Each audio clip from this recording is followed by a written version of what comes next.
ஒரு பழமையான கோயில். ஆனால் அதற்காக 2 நாடுகள் போரிட்டன. சரிதான் கேட்டீர்கள். ஒரு கோயிலை பற்றிய பேச்சு உங்களை கிளப்பும் போர்க்கதை இது. இந்த கோயிலின் பெயர் பிரிவிஹார். 1000 ஆண்டுகளுக்கு முந்தைய இந்து கோயில். கலையழகும் ஆன்மீகமும் கலந்து நிறைந்தது. கம்போடியா எல்லையில் இருக்கும் இந்த கோயிலை தாய்லாந்தும் தங்களுடையதாக கூறியது. அதே கோயிலுக்கு 2 உரிமையாளர்கள்.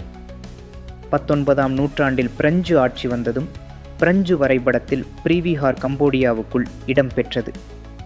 இந்த வரைபடத்தை தாய்லாந்து எதிர்த்தது. இது எங்கள் நிலம் என்று நம்பிக்கையுடன் சத்தியம் செய்தது. விவகாரம் சர்வதேச நீதிமன்றத்துக்கு சென்றது. 1962இல் தீர்ப்பு. பிரிவிஹார் கோயில் கம்போடியாவுக்கே சொந்தம். ஆனால் கோயிலைச் சுற்றிய நிலப்பகுதி குறித்து தெளிவில்லை. இதனால் மோதலுக்கு வாய்ப்பு அதிகரித்தது. 2 நாடுகளும் கோயிலை தேசிய பெருமையாக கருதின. பாசமும் பொறாமையும் ஒன்றாக கலந்தன. 2008இல் யுனெஸ்கோ பிரிவிஹாரை உலக பாரம்பரிய கழகமாக அறிவித்தது. இதனால் சண்டை தீவிரமானது. தாய்லாந்து கண்டித்து வந்தது. நாங்கள் ஒப்புதல் தரவில்லையே என்று கூறி வரம்புகள் அருகே படைகள் போடப்பட்டது. செய்தி மொத்த உலகத்தையும் அதிர வைத்தது. 2 நாடுகளும் எல்லையில் கண்ணாடி கண் போல நிலைநிறுத்தின. 2008 முதல் 2011 வரை 4 முறை இராணுவ மோதல்கள் நடந்தன. உயிரிழப்பும் சேதமும் அதிகம். பொதுமக்கள் வாழ்க்கை சீரழிந்தது. வீடுகள் இடிந்தன. மக்கள் தங்களது நிலத்தை விட்டு கடந்தனர்.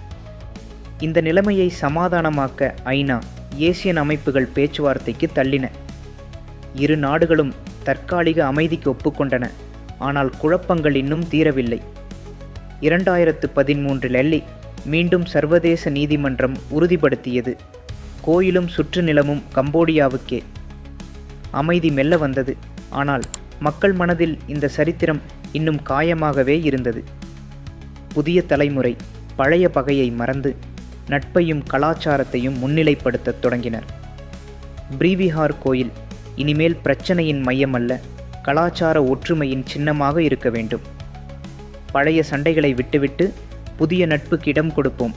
தாய்லாந்தும் கம்போடியாவும் இணைந்து வாழட்டும்.